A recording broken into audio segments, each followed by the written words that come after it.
Welcome to the Stray Dog Film Lounge. We're three stray dogs that bonded over our love of movies. I'm Colin. My name's Ross. And I'm Ian. Today we'll be discussing Ant-Man and the Wasp, Quantumania. Let's talk about this piece of shit. Yeah. It's pretty rough. It didn't land the landing, to say the least.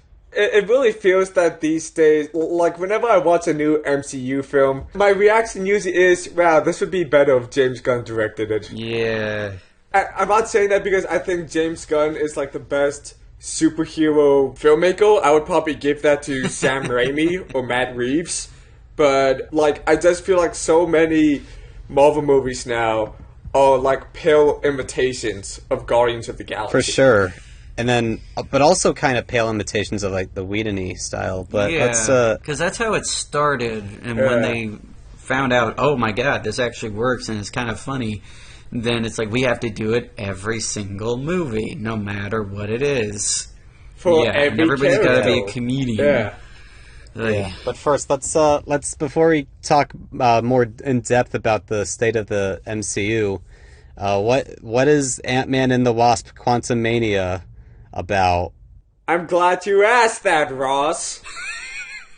So, Quantumania is all about the Pym family, and Scott Lang in particular as the protagonist. When his family is sucked into the atomically small quantum realm, Ant-Man has to save the realm from the exiled Conqueror King in order to get his loved ones back home. Yeah, that's pretty solid. Good job. When you said Pym, I thought you said pimp. Pimp family. It would be interesting if Michael Douglas's character Hank Pym used to be a pimp. I could see that. Because I usually think that Michael Douglas's characters work best when they're insatiably horny and pissed off. And, like, I feel like this movie certainly does not have Michael Douglas in his true form as a pissed off horny man. And that's not the reason why this movie doesn't work, but it's certainly a little small nitpick that I would have if this movie was better. Mm-hmm. But since this movie has so many problems, I'm not even going to care about Mike Douglas not being the true Mike Douglas in this movie. Yeah. I kind of want to dig into like where this movie stands in the MCU at this like big giant, conglomerate of a franchise, and I think it's really weird how this is the start of Phase 5, but it feels like we just went through Phase 4 and absolutely nothing happened in Phase 4. So this starts Phase 5? I didn't know that. Yeah, this is the start of Phase 5. And so basically, like, Phases 1 through 3 were called the Infinity Saga, right? And now we're in the Multiverse Saga, which I hate the implications of multiverse at this point for Marvel movies. It just feels like an excuse to mesh franchises together in a more convoluted way. Yeah. The biggest flaw with any multiverse movie is that you can't really form an emotional attachment to a new variant if you don't first set up that variant. Yeah, which is why, like, Spider-Man No Way Home works. Yeah, because you already knew those variants. Yeah. And it's possible, like, if you're a really effective visual storyteller, you can certainly set up all the different variants like they did in Everything Everywhere All at Once. But the thing is that the Marvel filmmakers, I don't want to say aren't talented enough to do it, because I feel like if they had the creative freedom, they could. But with the current formula of making movies and the lack of character introspection, I really don't think that they're efficient enough of storytellers to set up each new variant.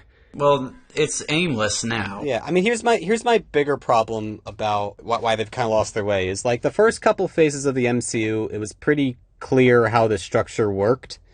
Like in Phase 1 especially, it was like, movie happens, very straightforward, like, this is a standalone movie with introducing this character, and the character goes on a hero's journey, right? And then in the end, Nick Fury shows up and he's like, I'm here to talk to you about the Avengers Initiative, right? And you're like, oh, what's this leading to, right? And then cool. And then and then in Phase 2, And at the end of Phase 1, there's like, you know, they're sprinkling in things about Thanos and stuff. It's like, ooh, this is building up to something, right? But there's still like complete movies. Yeah. And now, like, when you look at Phase 4, which just ended, none of these movies built up to anything at the end, right? So it's like Phase 4, just to sum it up, was Black Widow, Shang-Chi, Eternals, Spider-Man No Way Home, Doctor Strange and the Multiverse of Madness, Thor Love and Thunder, and Black Panther Wakanda Forever were all the movies in Phase 4. So I'm not sure, like, what was supposed to be their big finale movie, Black Panther Wakanda Forever, because, like, they didn't, you know, like they didn't do a movie where Shang-Chi, Spider-Man, Doctor Strange, Thor, and Black Panther team up. They didn't do an Avengers movie. This is the thing that was so clear, like you said, in those first couple of phases. Especially that first Avengers movie, of how they all teamed up. It was like, okay, we know Tony Stark, Steve Rogers. We even know a little bit of Black Widow, Thor, and the Hulk. They, you know, recast it twice. And unfortunately, I think that had to do a lot with Joss Whedon. Joss Whedon had controversial at this point too, but incredibly controversial and rightfully so. But the fact of the matter is, Joss Whedon had years, maybe even decades, working as a TV writer, and so on shows like Firefly, Buffy the Vampire Slayer, and I'm sure a few other ones that I'm missing out. And his experience with television really helped him with structure and just tying things together. And I think that definitely helped give that really cool cliffhanger type of structure to Phase 1 of the MCU. Because I don't know about you guys, but I remember I was so fucking excited to see Nick Fury in a Marvel movie in the beginning. Like, anytime he came Iron on Man screen... in the ending? I don't think we can... we can't credit Joss Whedon for that. All Joss Whedon contributed in Phase 1 was he wrote and directed the first Avengers movie. But he did bring everything together full circle exactly. at the end of that phase, and then set up even the next one, because, again, Colin, I think you may be the second comic book geek here. Yes. But, dude, when Thanos showed up at that one, I think the mid-credit scene, because, like, the end was then with Shawarma. Good Shawarma. But, yeah, but, like, when I saw Thanos, I was just like, no shit, is that the next one? That is just but the fucking thing is crazy. that like what Joss Whedon did was that, like, what his talents were used because he's a TV writer. He's good at writing for ensemble casts, and also he's really good at writing comedy while being true to the characters. Like, he has his quippy dialogue, but he is good at writing quippy dialogue for specific characters. Like, they never seem out of character. Tony Stark always feels like Tony Stark. Captain America is always Cap. He never wrote quippy dialogue for, like, Black Widow. You know what I mean? Because he's not really a quippy character. He's a secret agent who's been trained to kill. But it's like but the lines are so... They make so much sense for the characters. Like when Captain America is first reacting to the idea of Thor being a god, he's like, not like any god I've ever seen, or something like that, because he's like, you know, he's just a Christian, regular American guy. No, and that initial tension between Captain America and Iron Man was fucking great. I love that. Yeah, it's a great response. Yeah, love it. And I think the thing is that they learned... Marvel took all the wrong lessons, or maybe Disney. Maybe Disney's more to blame. Because Kevin Feige was doing a really good job with the first couple phases, and then Disney, around the time Disney Plus came in, I think that's when everything started to fall apart. Yeah, but I think they took all the wrong lessons from the success of the Avengers and then, like, a lot of Phase 2, which is like they think like, oh, we need to emphasize expanding the world, and we need to emphasize quips, just jokes for the sake of jokes, and that's not the correct lesson. It should be, you know, story first, and then expanding the world second, because, like, why would anyone care about the world if the stories suck? And I think Ant-Man and the Wasp: Quantumania is a perfect summation of everything they've gotten wrong from these wrong lessons they've taken. Yes. I mean, mostly every actor who was in this movie looked like they didn't want to be there. I feel like everybody was confused. Like, everybody thought they were in a different movie.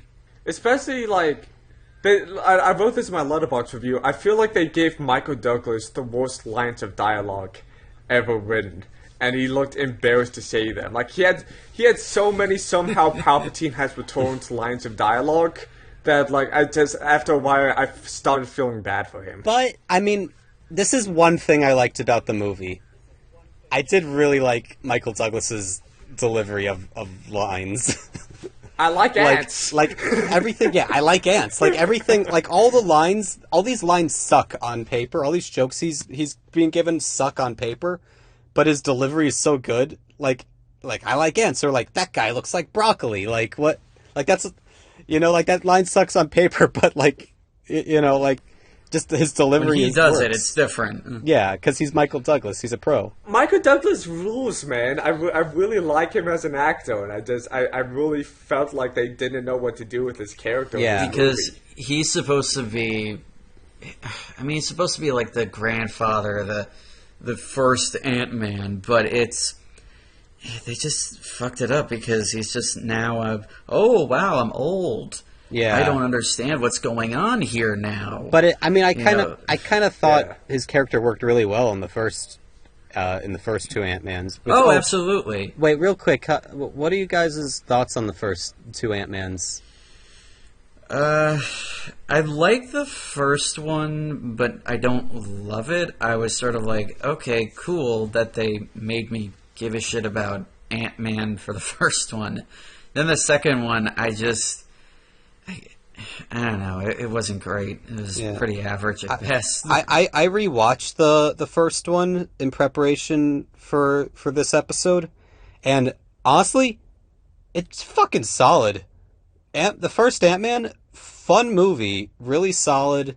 It has fun with the gimmick. It's it's not taking itself too seriously, but it's not ironic. It's very the cinematography is great. It's very colorful. It just looks like a comic in that way that you'd want it to, and the effects are fun as hell. Like all the shrinking stuff is awesome. Like like when he's like on a spinning record, hanging on to it. That's great. Love it. And then solid movie. Solid structure. I think a lot of that has to do with like Edgar Wright's fingerprints on it in the early definitely writing stages. I don't think they. And and Michael Pena is really funny in it. He's very missed in this newest one. They don't need him to be in this new one because every character is trying to be a quippy, dumb character. Yeah, but he was actually a good one. He was great at it. He was great at being a dumb, creepy character. Yeah, it's funny as hell. And then as for the second one, Ant-Man the Wasp, it's, I tried to rewatch that in preparation for this, but then I remembered how boring it is.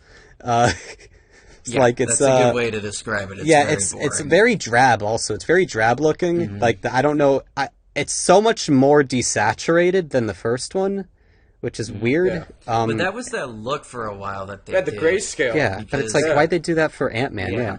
And then, but it's for Ant-Man. That ain't right. Yeah. But all you really need to know about it, like going into the third movie, is that they get Michelle Pfeiffer back from the quantum realm, and now they're back together in the end. That's really all you need to know about Ant-Man and the Wasp. I don't know why the Wasp is in the title. She doesn't do shit in that, and I don't know why the Wasp is in the title of this new one. She's even less relevant. She says kind of there to save Scott's ass when he's in trouble. Yeah. She's like the Deus Ex Machina. Deus Wasp.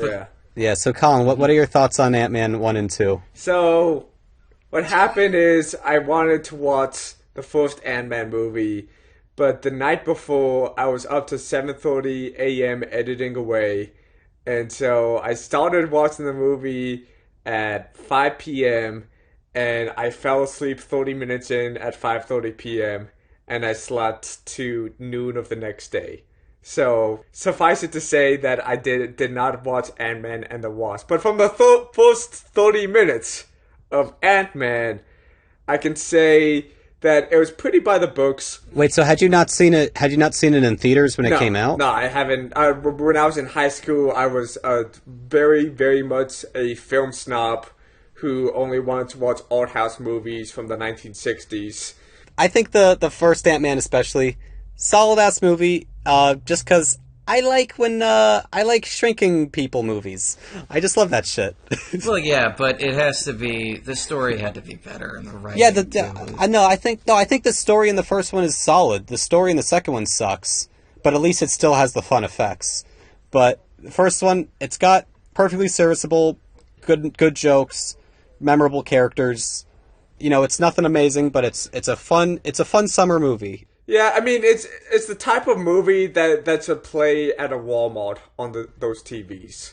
You know what I mean? It's just a serviceable film.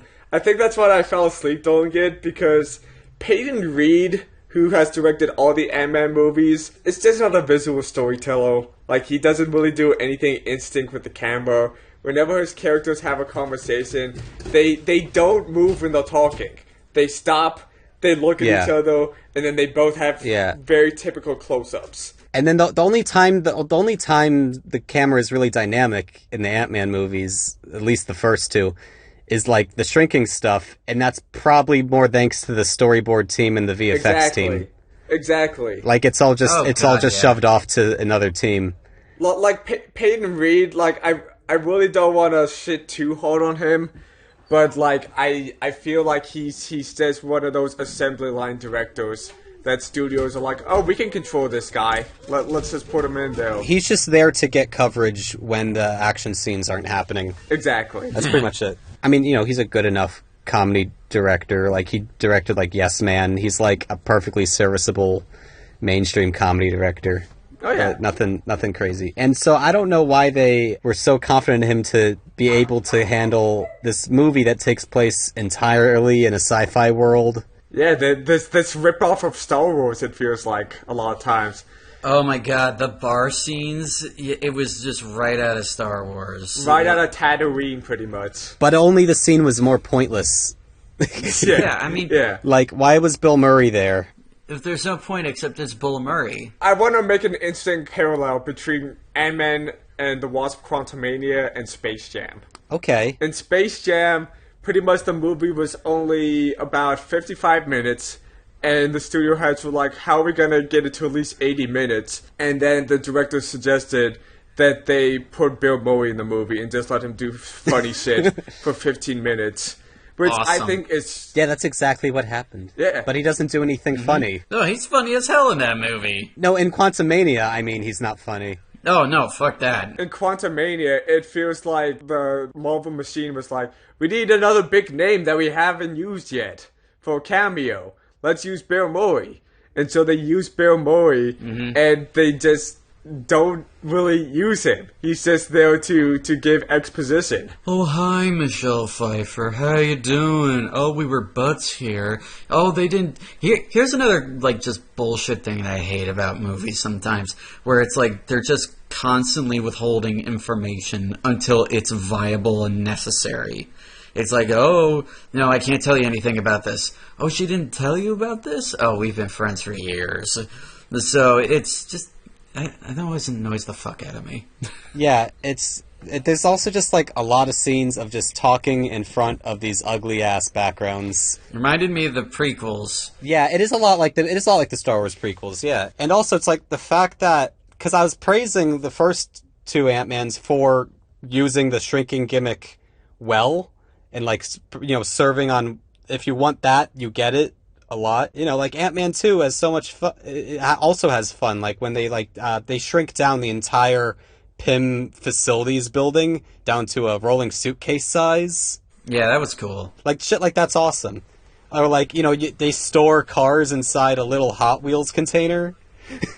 Like that shit's awesome. Like that shit, you know. But like this, like the gimmick's not there at all because there's some subatomic in this world where nothing is recognizable. It doesn't matter. Like, when he's shrunk or when he's giant, you can't really tell. Here's my question about that. It's like, obviously in the other movies, when he goes giant, he's super tall. When he goes super small, or when he goes small, he's super small. But here's the thing. Because they're subatomic, when he goes giant, does that mean he's like what we would consider normal size in the real world? No, because subatomic is much, much smaller than anything. I don't know shit about subatomic, so... It's subatomic means it's smaller than atoms. Oh. Ian, have you ever seen the movie Animal House? Yes. Do you remember when one of the students was getting high with Professor Donald Sutherland? Of course. And he was like, so you're telling me that there's an entire universe that's on my fingertip? And Donald Sutherland was like, yes, my boy, yes. That's pretty much the quantum realm. Yeah. It's something that can exist entirely, an entire universe on our fingertip. Yeah, but what I'm wondering is, like, how many quantum realms are there? Like, if I'm in China and I shrink down to subatomic size, I'm gonna end up in a different quantum realm that's located on a particle in China as opposed to a particle here, right? Or would it be a different planet within that realm? Or like if I stepped over a few feet from where I am, like, and I shrunk down subatomic, I would be in a different quantum realm than the one than any other one. But the way this movie talks about it is they're talking about like there's only one quantum realm. You're hurting my head. Yeah, right? Yeah, I mean, the funny thing is, like, we wouldn't be asking these questions if the movie was entertaining. Yeah, because it totally misses the point of what makes the first two Ant-Mans enjoyable, which is the shrinking gimmick is like totally null because there's no reference point. You know, if Ant-Man's not running around on a spoon or some shit, what's the point? You know? And also it's like the non-superhero characters that everyone likes. You know, Michael Pena, the Russian guy, like everyone likes those characters from the first two Ant-Mans, and they're just like not there. And so it's just like it's just science babble the whole time. It's dumb as shit. I mean, Ian, I think you sent in the group chat that there was an original draft of it that it was MODOK and MODOK leading AIM in San Francisco. That was the original draft for this film? That's the one Paul Rudd wrote, yeah. That would have been so fucking cool. Wait. Stop the tracks. You're saying that Paul Rudd wrote an Ant-Man movie? Oh no, yeah, he wrote the first two. He did? There were multiple screenwriters on the first two, but he's one of the credited screenwriters. The man's a comedian. He knows how to write. Yeah. You know? I didn't know that. That's cool. That's yeah, cool. Isn't that neat? That's neat. Yeah. God damn it! Now I'm really pissed. That pisses me off even more. That he was gonna do shit with AIM. Come on. Okay, so let's talk about the big flying cat in the room. Let's talk about fucking MODOK and how terrible he was in this movie. They massacred my boy. Mr. Electric, George Lopez and Sharkboy and Lava Girl is far superior to MODOK in this film. And they're pretty much the... You know, they look the same. They're the same character. Yeah. But George Lopez, one of the most softcore comedians out there, is somehow better than MODOK in a movie that was made for $5 by Robert Rodriguez in 2006. And the CGI looks better, too. Yeah. Yeah, no, I think it's like, I don't hate the design, but the implementation doesn't work. I like when they have the actual like metal and the casing on him. I think that looked great. But everything else, like when he takes it off, he just looks like some weird squishy face. It's like, fuck that. His face is way too smooth.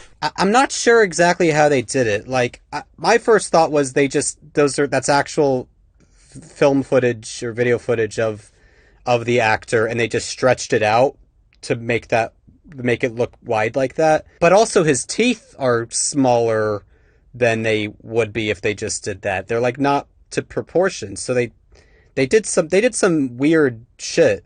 It just kind of seems like a rush job because like I get what they were going for, but if they had more time to do it, it would look better. But aside from the effects, what do you think of like how he's used in the story? Oh god. It makes no sense. Ian, I want to hear Ian's thoughts. Okay. He's the MODOK head. So, the character originally, the whole origin of it for this is completely different. I don't mind the way they did it because it ties back to the first Ant-Man, and I like Yellow Jacket in that one. But I think my biggest problem is the way he's used. Because in the comics, he's super intelligent. And in this, at some point, someone's just like, well, just don't be a dick. And that he's controlled by Kang. I'm like, are you fucking kidding me? Like, yeah. I'm not saying that MODOK is smart enough to, get Kang out of there. But at the same time, he could have come up with some fucking plan.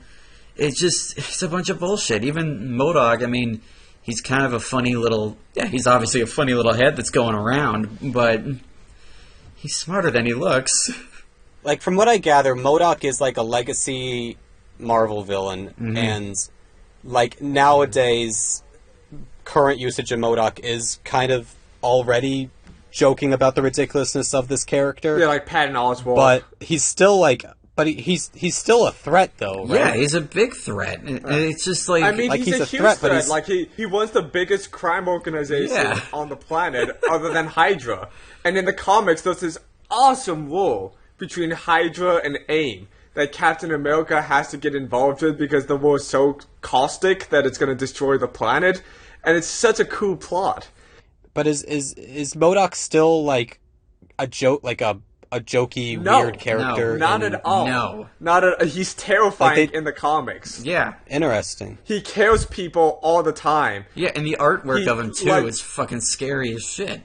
Yeah, like he's this really wrinkly face because he's like severely damaged from all the radioactivity that he's been exposed to. But then also there's like the Patton Oswalt show, right? Like people like that.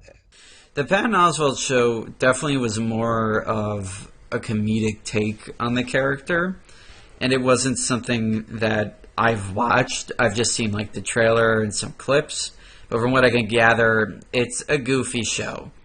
And it's one of those... That's like a jokey side thing, but it's like... I guess if you go with that tone in the MCU, the problem is that, like, because it's the biggest thing Marvel does is the MCU, like, that kind of... Representing him in the jokey way canonizes him in that way more? Would that be the issue? The thing is, like, there's no reason for Kang to even give Corey Stoll's character the suit to begin with. There were so many dangerous monsters in the quantum realm. Why would he weaponize some, like, guy who just stumbled in there?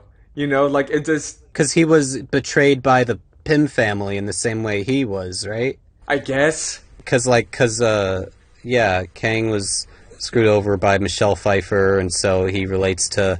I don't know. And he's not even that, like, in the movie, he's not even that threatening. Like, I remember there was a line that someone's just like, oh, they sent the hunter after them. And I'm like, so you mean MODOK? And when he, like, shows up, I'm like, everyone would make fun of this guy because the way he looks, it just doesn't fit. It's like if they just had the casing over it with the costume, or if you want to call it a costume, the armor, then that's creepy as shit. But when it comes to just showing his face, you're like, you're afraid of that fucker? It just doesn't work. Yeah, so I think because he's just used as a hired gun, like if this movie was just a ground level Ant-Man movie where MODOK is the villain, then he could have been the main guy in that and been taken more seriously. And like, you could be a little silly with it because you can't get around it. He's a goofy ass character. Oh yeah, but like in the comic books, it would just be Spider-Man like making fun of him or something like that. Because Spider-Man was the only quippy one. I mean, Ant-Man's kind of quippy in the same way as Spider-Man, isn't he? Yeah, I would say so, a little bit. Kinda. I didn't read a lot of Ant-Man. I didn't read a lot of Ant-Man either. From what I've read on like Wikipedia and like watched in like YouTube explainers, specifically like the Scott Lang Ant-Man is like supposed to be like a motor mouth, doesn't shut the hell up, Oh, yeah. Yeah. No, that's his character. I mean, like, Michael Douglas is actually a pretty good pick for Hank Pym. Because, like, Hank Pym is supposed to be this, like, really scarred, jaded scientist who has been screwed over by everyone. And so, like, it really makes sense. And I think Paul Rudd works as Scott Lang, too. Paul Rudd carries this movie, Well... like, as much as he possibly can. Like, because if Paul Rudd wasn't as charismatic and likable as he is, this movie would be completely unwatchable. And, like, it's barely watchable, thanks to him. Yeah. It confused the fuck out of me, this whole thing. It just didn't make any sense when they got to the quantum realm because, again, they're withholding information, and even when we do get information, it just doesn't make any sense. I don't know a shit ton about Kang, but when he's talking about, I've jumped into timelines and destroyed all different versions of me, I'm like, oh, you're losing me. I don't know what the fuck is going on. This is some Doctor Who shit. It's very Rick and Morty-ish. Yeah, exactly. Like, Kang feels a lot like Rick Sanchez, the Rickiest Rick or whatever. I guess it should be fair to say, as I assume Rick and Morty took a lot of inspiration from the Marvel comics. Perhaps. From comics right? in general. Like, because, like, the whole Council of Kangs that's a thing from the comics, right? So then, like, that's not too different from Citadel of Ricks. There was a really cool timeline, or a really cool series in Marvel during the 70s called the Celestial Madonna series. And so basically, Kang was not able to go to alternate versions of himself. But Mantis was this chosen being who can jump through different timelines. And so Kang has to go and find Mantis and use her powers to go to the different timelines. And that was just like a really cool arc that felt really grounded. And it gave him a really specific goal. Find Mantis. I don't understand why he got exiled to the quantum realm by the other Kangs. Yeah, that's what really confuses me because so he got exiled because all the other Kangs were afraid he would overtake them. So that means he would be the most evil, powerful Kang, But right? this dude got his ass kicked by Ant-Man. Like, Scott Lang kicking Kang's ass was the dumbest thing ever. It's like, really, this guy has destroyed entire realities, and he's getting beat up by this pickpocket from San Francisco. And then spoiler alert, the fact that Kang dies at the end of the movie means that, like, okay, I mean, variants of Kang are gonna show back up, but the one we just got to know that has a history with characters that we know just doesn't exist anymore, and we're not going to see him again. Why should I give a shit about all these Kang variants? That post-credit scene was so incredibly cringy. Like, the first one was so fucking terrible. It was so Where it was silly. just a bunch of Kangs in a coliseum, and they were wearing these, like, fair outfits that they looked like they bought from Party City. It's also kind of problematic at the ends. Like, the way they made Jonathan Majors, like, hooting and hollering in that arena. Like, he's too good for this. Why are they making him do this? It's goofy as fuck. It's just It's like a little iffy. What are you doing with this crowd of black men acting like savages in this stadium? Like, what are you doing? What I also really didn't like about that post-credit scene is I have no idea what the fuck they're doing. Like, it's like, what's your guys' goal? What are you getting excited about? I mean, it seems like the council that talks in the beginning of the scene, it seems like they're talking about, oh, one of them killed the exiled one. Like, they're talking about, like, a superhero killed him and not another Kang. Mm-hmm. And they're like, oh, shit. So I guess the implication is like, oh, well, we're going to take out all the superheroes. All right. It goes back to the fucking idea with, like, the Infinity Saga. Yeah. It's like Thanos is consistently built up. The Infinity Stones get pulled into it naturally. But with this, it's like, oh yeah, you guys remember Thanos? We're just going to do that again. And instead he's, like, multiplied by 1,000. Yeah, they didn't do like a slow build up. They just gave away. They just blew their load with this end credits scene. Here's the bad guy. And you know what's funny? Like, if you're invested in the MCU, literally the only thing you need to see to prepare for the next movie is just the end credits scene. Because everything that happens in the movie before the two end credits scenes doesn't matter. Absolutely unengaging, not entertaining. It does like the less than the minimum of making an entertaining action comedy movie. Like the jokes suck. None of the characters have arcs. Like Scott Lang starts off as a good father and then ends as a good father. That's it. Yeah. And Cassie starts off as a rebellious teen who wants to stand up for discriminated people. Yeah, that was kind of cool. And she ends that way, though. Like, there's no lesson learned. And, there's no change. Yeah, at the beginning of the movie, she's standing up for people that were displaced during the blip. And then in the other movie, she's standing up for people that were displaced by Kang. Okay. Yeah. Great. The only character who has an arc in the movie is MODOK, but that arc is played for laughs. Yeah, it's terrible. Like when he's dying, it's just a joke. Like he's Deus Ex MODOK. I was really happy when he died, though, because I think Corey Stoll is a pretty phenomenal actor. Yeah. And I was really happy that Corey Stoll would not have to degrade himself and play MODOK again. I'm happy they got rid of him and killed him off, because then they don't fuck him up even more.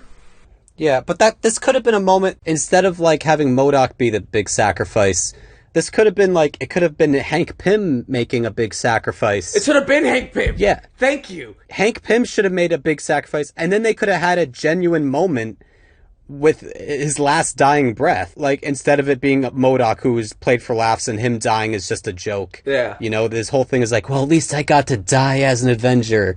And Ant-Man's like, yup, you sure did. Like, literally, like, the way I'm describing it is exactly how... Those are the exact lines of dialogue. The comedy is as half-assed as, like, something I would write when I'm just trying to push out a first draft to get it done. Exactly. MODOK in this movie really feels like Gorgie from The Black Cauldron. I don't know if either of you guys have seen the movie The Black Cauldron, but Gorgie is this side character that is just painful to listen to. He has such an annoying voice. And his only function is to fuck shit up. And then he makes a heroic sacrifice at the end.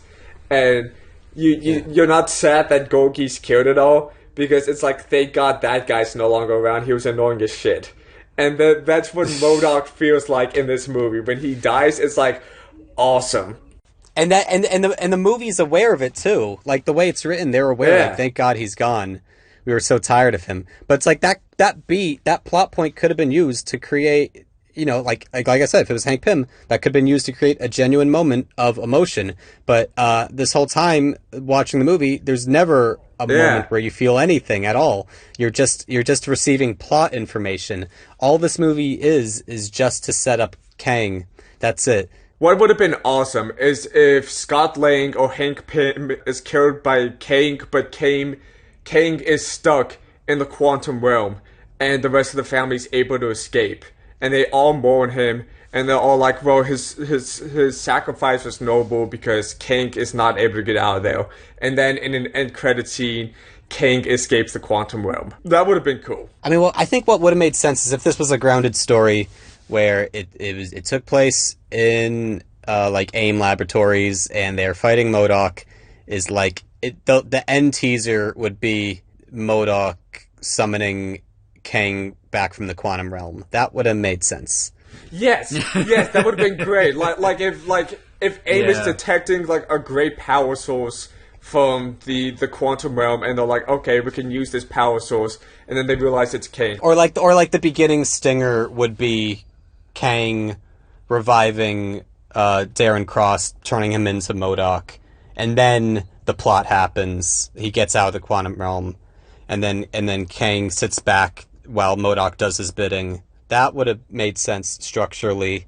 Mm-hmm. You know, that would have been more akin to like the villain in the first Guardians. You know, just a guy doing the bidding for Thanos. You know. Yeah. But like, this is just like a mess of a movie. Like, why are they using their big bad in this Ant-Man movie?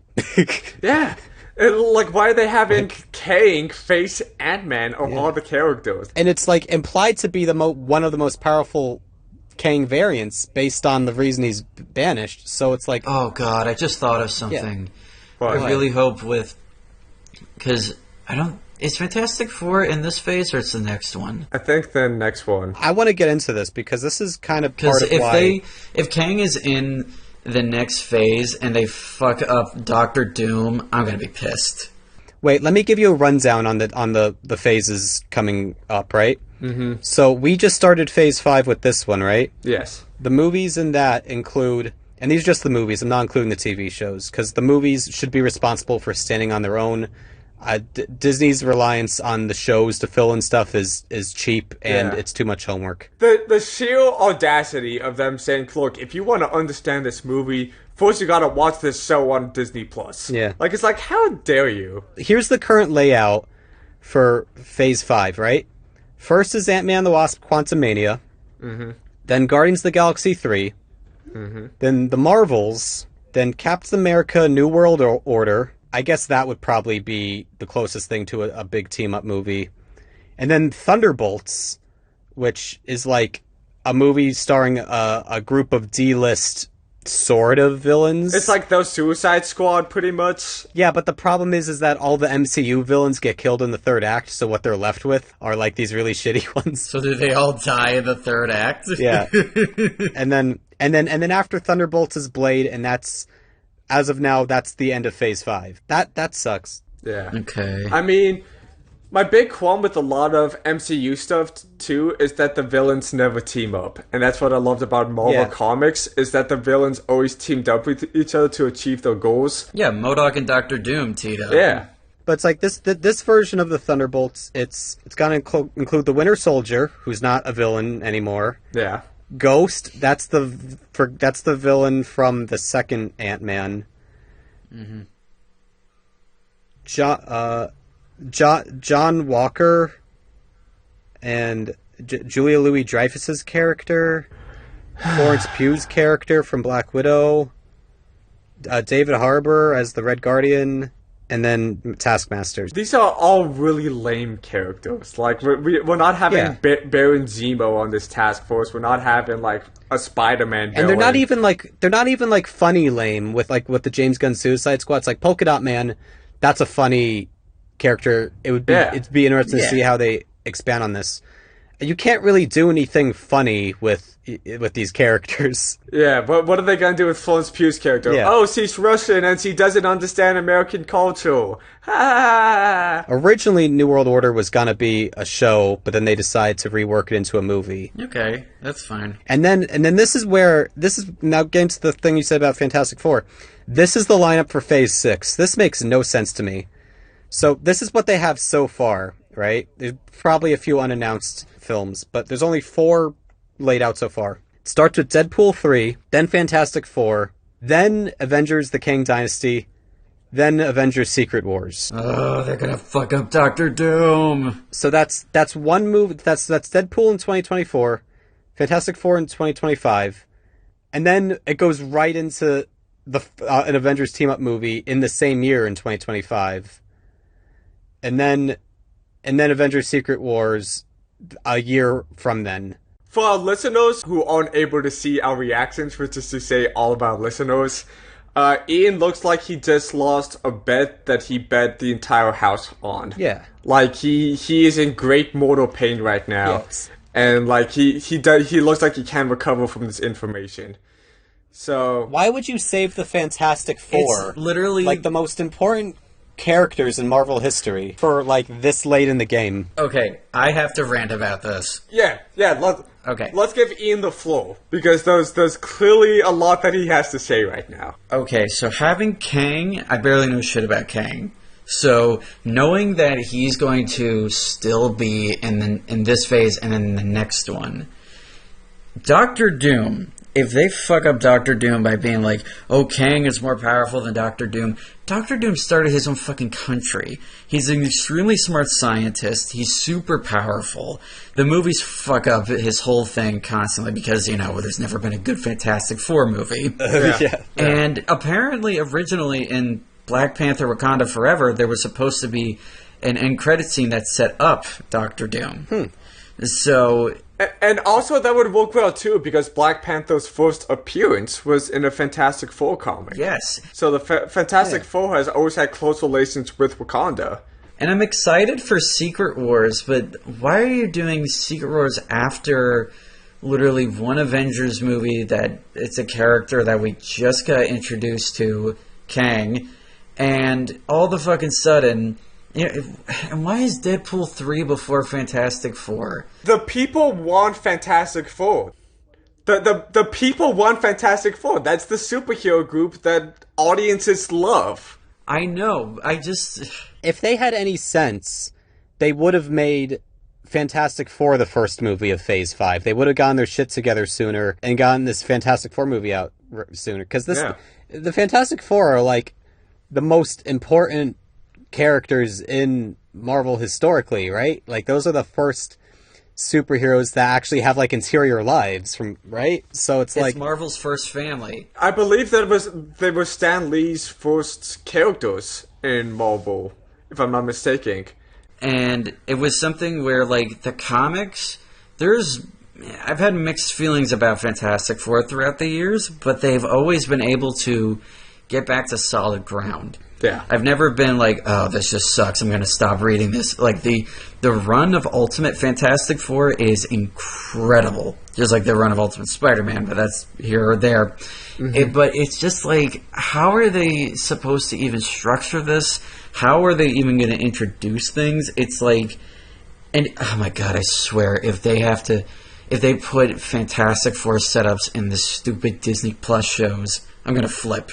And that's what they're going to do. That's totally what they're going to do. They should have done Fantastic Four instead of the Eternals. Oh, yeah. Yeah, that would have been good. No one cares about the Eternals. No one gives a shit about that superhero group. No one ever cared about the Eternals.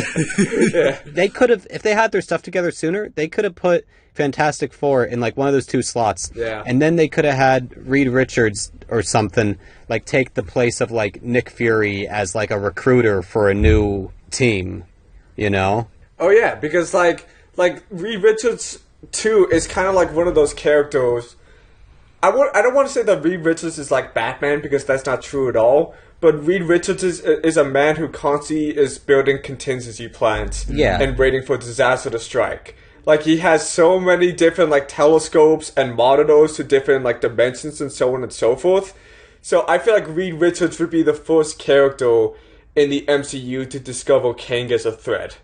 Yeah, and like who like fills the role of the recruit? Like the closest thing we got to that is like Wong recruits Shang-Chi at the end of Shang-Chi.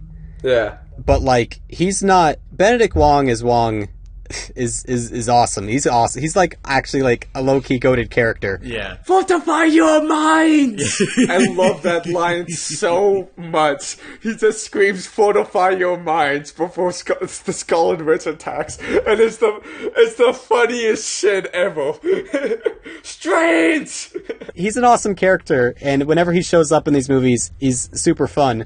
But I don't know how much he makes sense as like the guy to recruit Shang-Chi as like the someone to be the new Avenger.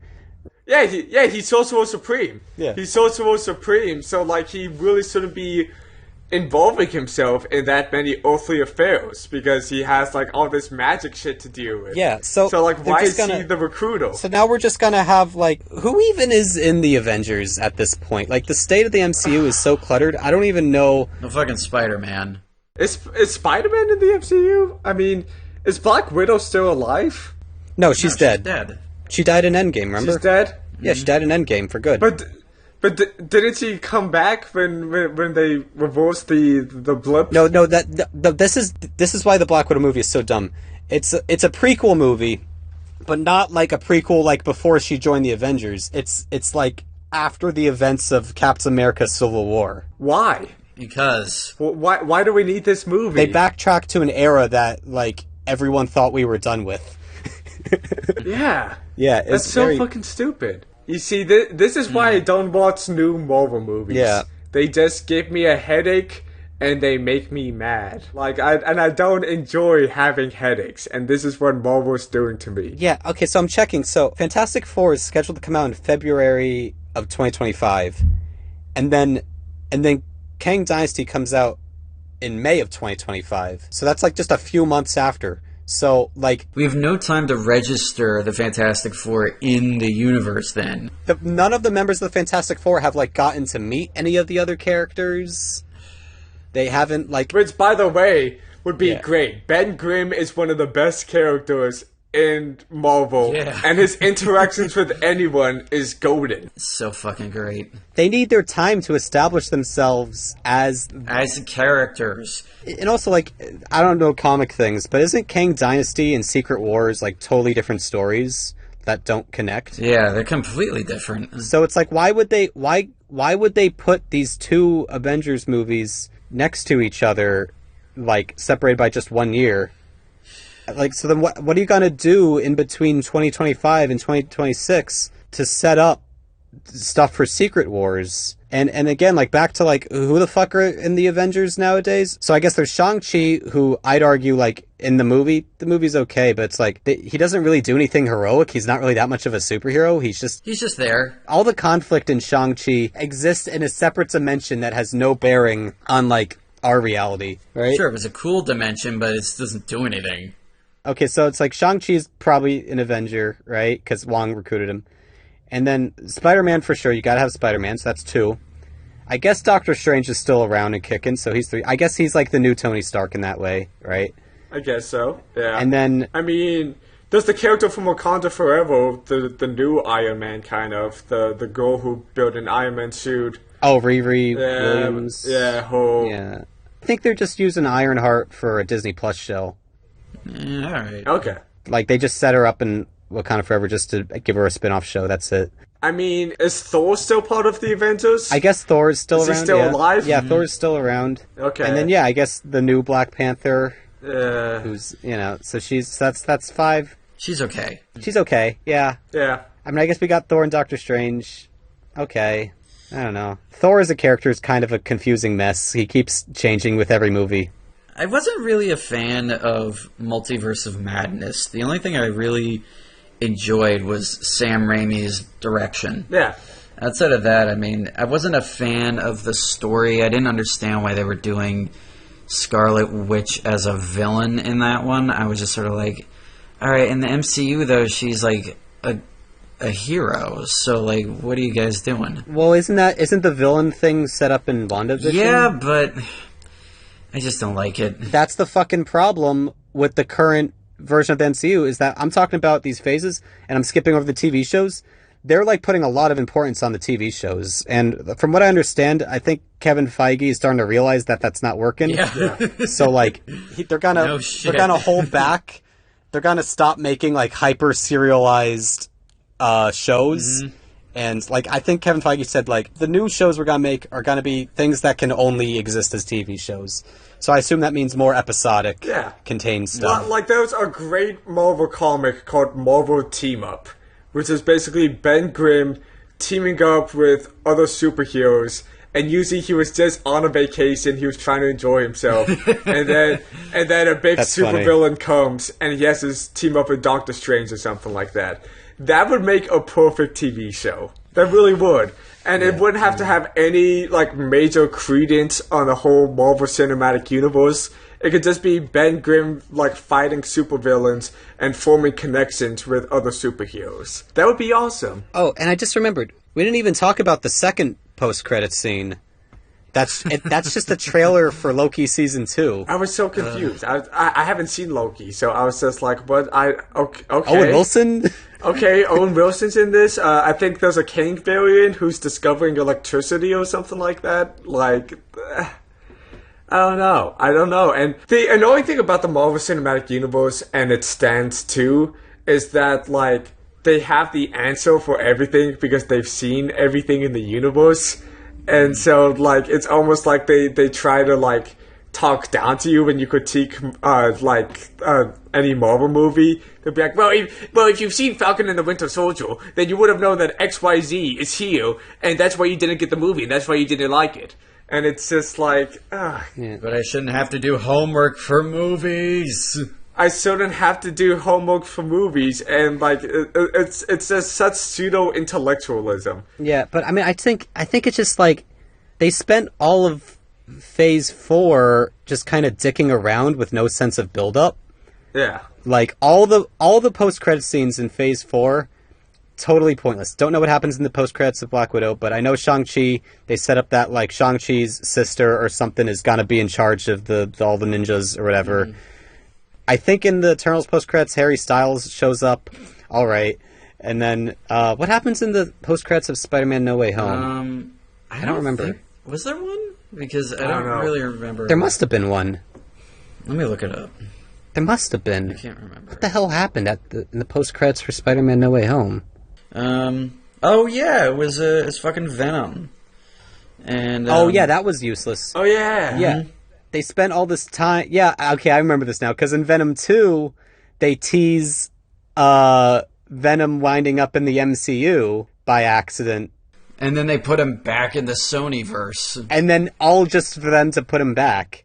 It almost kind of felt like it was just there to fulfill a contractual obligation between Kevin Feige and Amy Pascal. Like, Amy Pascal was like, Kevin, you gotta let me put Venom in the MCU.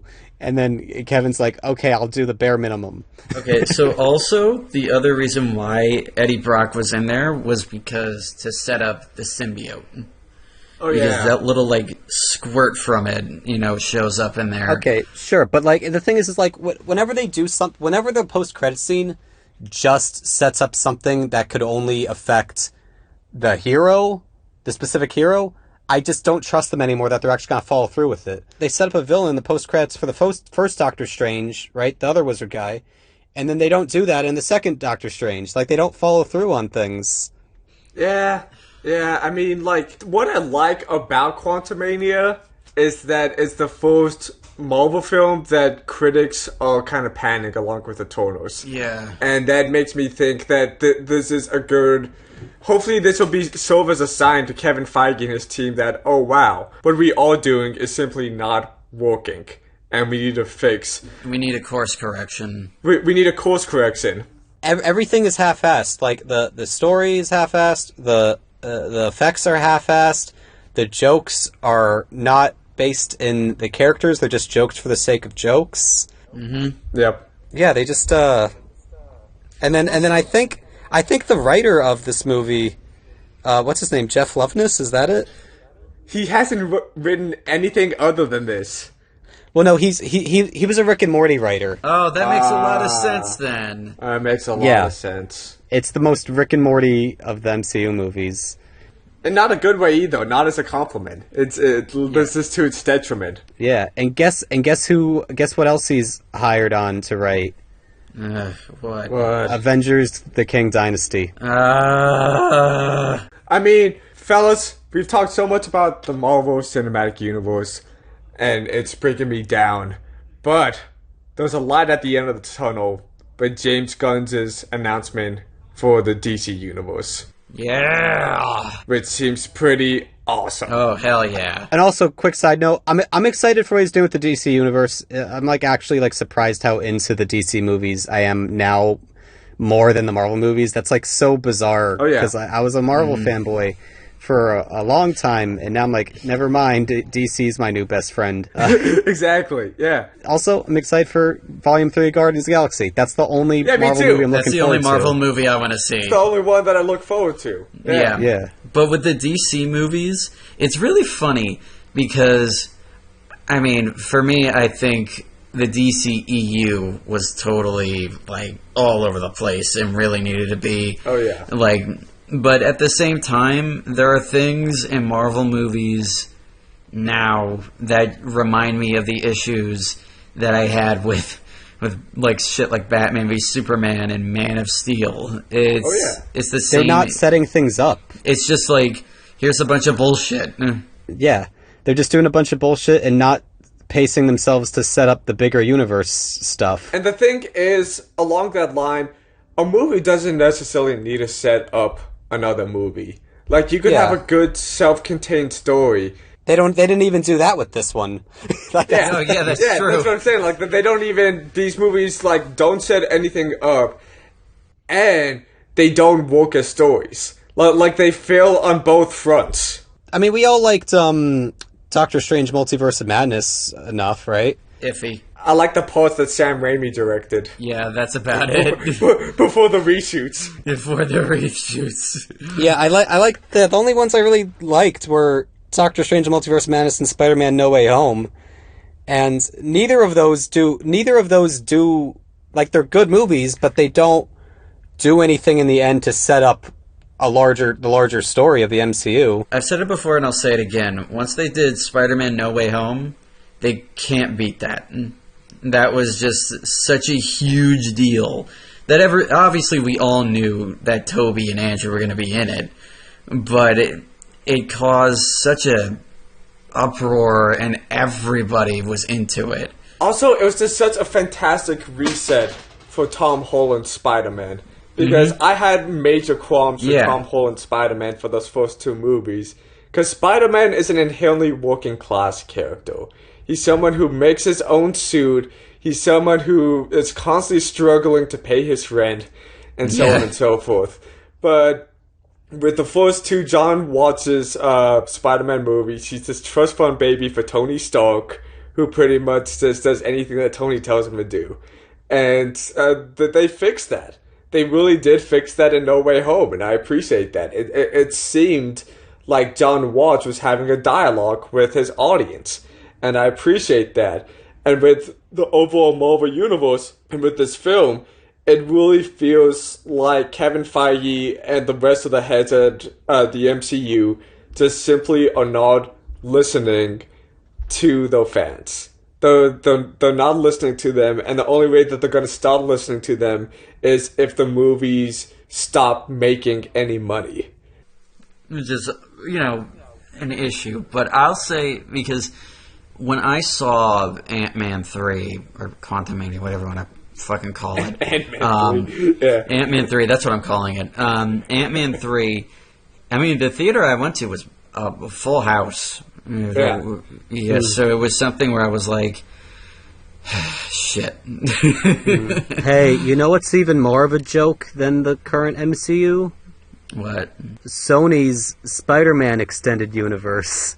Which, I'll say, Morbius was better than this. That's true. Okay, so... Morbius was better than Quantumania, my god. Can I remind you guys of the lineup for Sony's Spider-Man spin-off movies? Yes. Okay.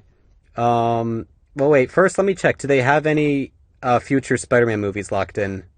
I think they have Spider-Man 4, Tom Holland. Yeah, they're still developing it, I think.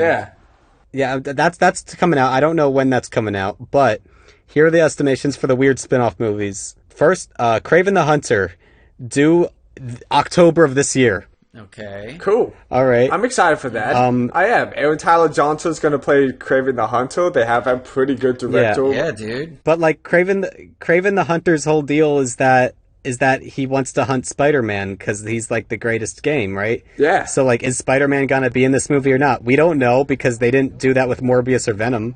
Probably not. That's true. Probably not. I think it's going to be a good standalone story, though. Like, J.C. Chando has directed Margin Call, Almost Violent Year, All Is Lost. He's a good filmmaker. So I have great hopes for this film. Yeah, and then this one's even funnier. Is El Muerto is still in production? The Bad Bunny movie, right? Yeah, based on a character that is so irrelevant that to this day, El Muerto does not have a Wikipedia page. Yeah, he's pointless. I'm not joking. I was like, because when it was first announced, I tried to look him up. No Wikipedia page. He's just on a list of Spider-Man villains with no link to him. And even now, there still isn't, even after the announcement of his movie, there still is not an El Muerto Wikipedia page. No one cares about this character. And then Madam Web... me about that one day, and I was just like, I don't even know who the fuck that is. From what I understand, he was only in 2 comics. Also, Bad Bunny is not a good actor. So we got that problem, too. I don't know if you guys have seen Bullet Train, but... No, not yet. They didn't give Bad Bunny lines, and he still managed to suck. So I really am not looking forward to El Muerto whatsoever. Alright, so what else is going on? And then Madam Web... And then another Venom movie. Okay. And the Venom ones seem to be the only ones that are, like, going anywhere. And then other films in development. These aren't, like, locked in yet. Right. A Sinister Six movie. I'm excited about that. The Sinister Six is a kick-ass villain group. let's Like I fucking hope go. it's good. I assume the Sinister Six would probably be a Spider-Man movie with the Sinister Six in it. I'd hope. Yeah, If they were smart, I that's hope. what they would do. Yeah. And then Night Watch, what's that?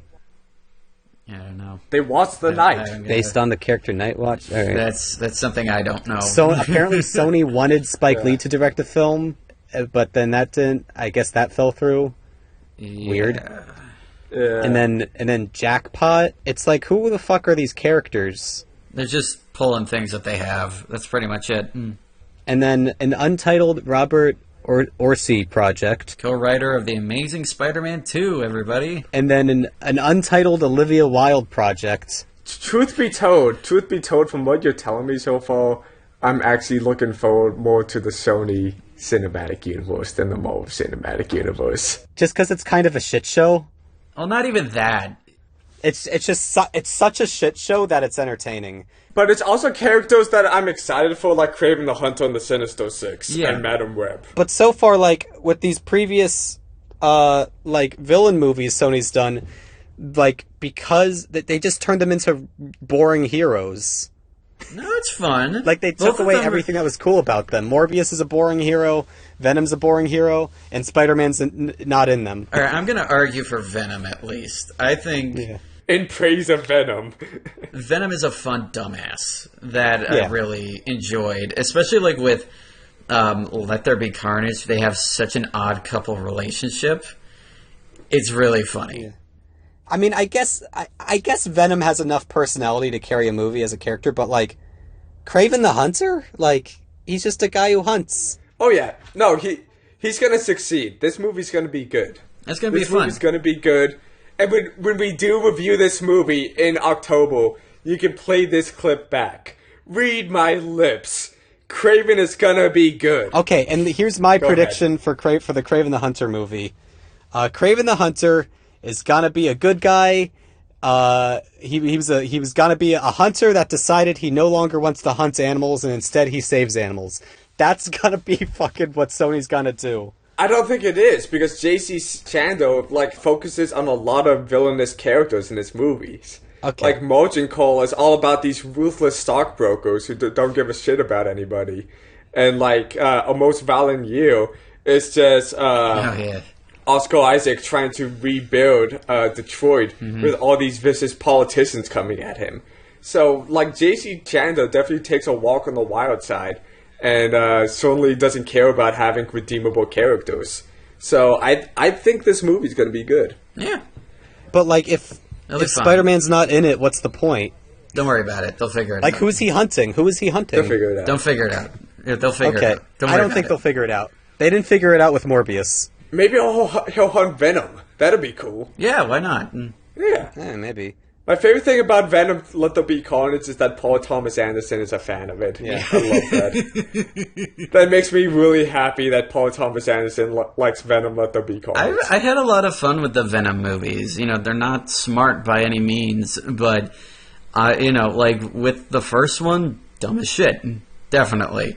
Yeah. But it has a rewatchability that, like, with Venom and Eddie, and even the action is, like, pretty good too. And then in Let There Be Carnage, it is pretty much a cartoon come to life. That's pretty much what it is. And the humor is great. I think Andy Serkis did a really good job directing that one.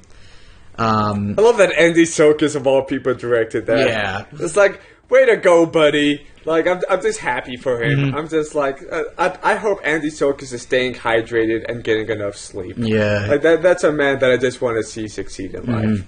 But, regardless, let's get back to Quantumania, wrap this shit show of an episode up.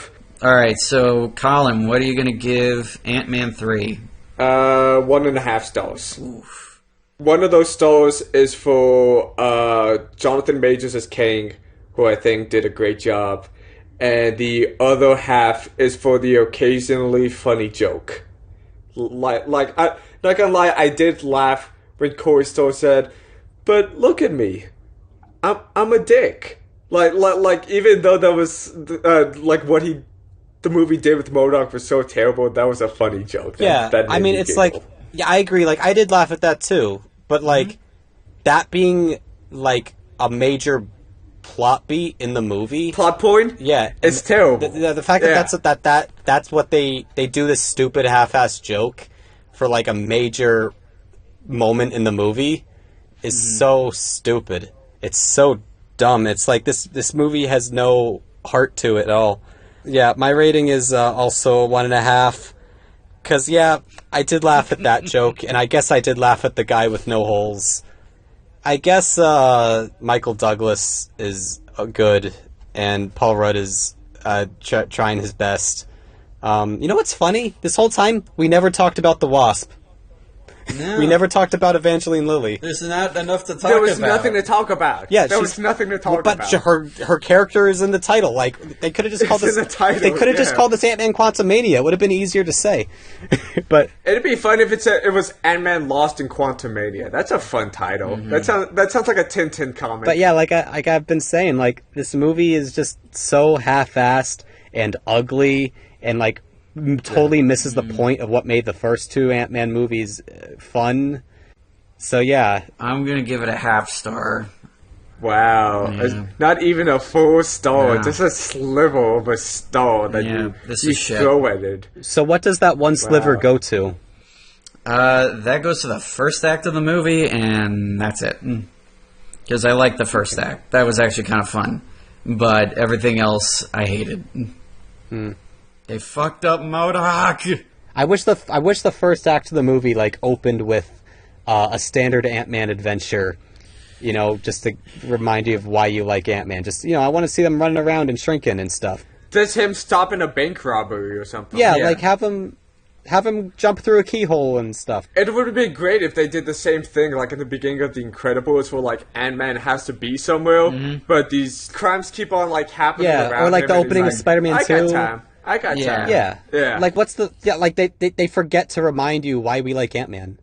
The other thing is just like, and also the other thing I liked was Jonathan Majors. I do think he did a really good job as Kang, but I don't know shit about Kang, so I can't really say, you know. Why does he want to leave the quantum realm? He's got a good thing going on down there. So he can destroy more worlds. But why does he want to destroy other worlds? Like, what's his MO? I don't get him at all. Yeah, and in every reality, Kang is just this guy that loves to conquer timelines. All right.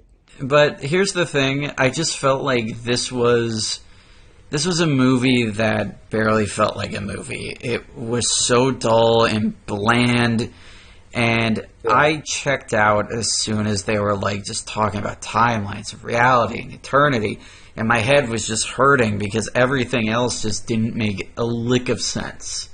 So a half star from me. I mean, I'm hoping that this movie is kind of like a death toll for the Marvel Cinematic Universe, in that like Kevin Feige looks at the critical and commercial reception of this movie and says to himself, "Oh no, if we don't change, this is going to be the death of the Marvel Cinematic Universe." That's probably not going to happen because, like you said, the theater was still packed that I went to. People still love going to see these shitty movies. But I'm hoping, like, in the same way that, like, in, like, the mid-2010s, Adam Sandler was like, "Oh, God, I need to stop making shitty comedies or else I'm not going to be even able to do anything with my career anymore." I hope Kevin Feige looks at this and he says, like, we need to make some substantial changes because what we're doing right now simply isn't working. And we're also going to be getting an incredible alternative to the MCU with James Gunn's DC universe. Yeah. So I'm hoping that James Gunn makes Kevin Feige step his shit up. Because that's really what Kevin Feige needs to do. Yeah, and I really think that, like, the last good MCU movie is probably going to be Guardians of the Galaxy Volume 3. Yeah. At least for a long time. Like, because, like, from this lineup, and based on, like, the structure that we talked about, like, I don't know, I was thinking, like, their Fantastic Four movie could be good if they did it earlier and, like, set things up and, like, because it's gonna be a rushed product, the Fantastic Four movie, it's probably gonna be a goddamn multiverse movie, the Fantastic Four movie. And it's sad because the only good Fantastic Four movie is the one that was never supposed to be released, done by Roger Corman for $1 million. Is that one worth seeing, Ian? Yeah, it is. It's really fun. Okay.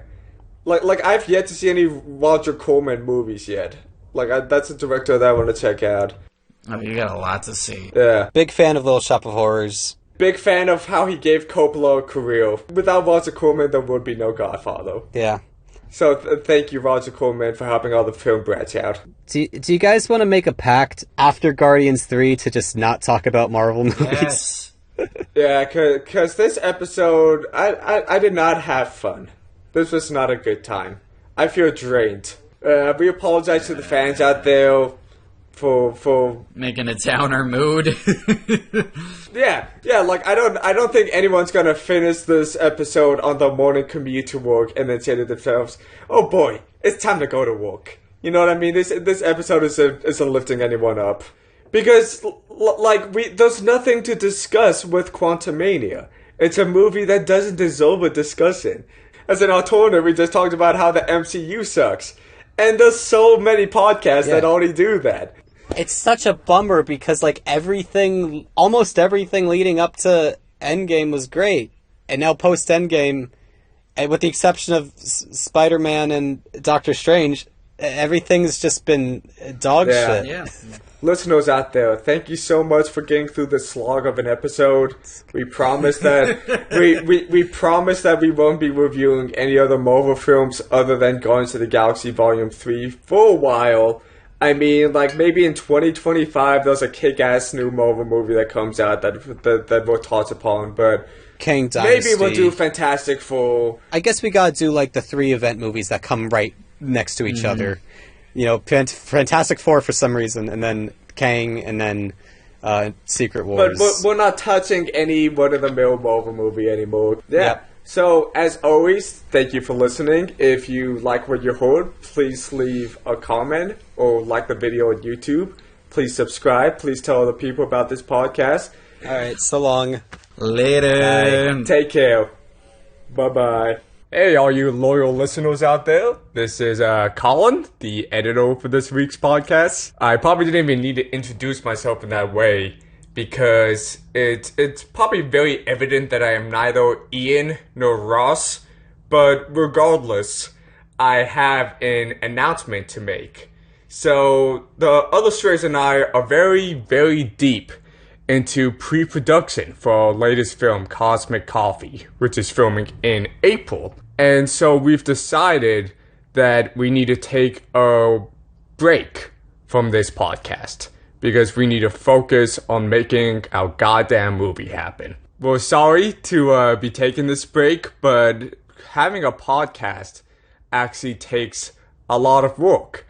I was under the presumption that I would just have to talk on mic for about an hour and we would upload that audio file. But believe it or not, you gotta edit the audio file, you gotta mix it. I've been Dito. It's a lot of work, man.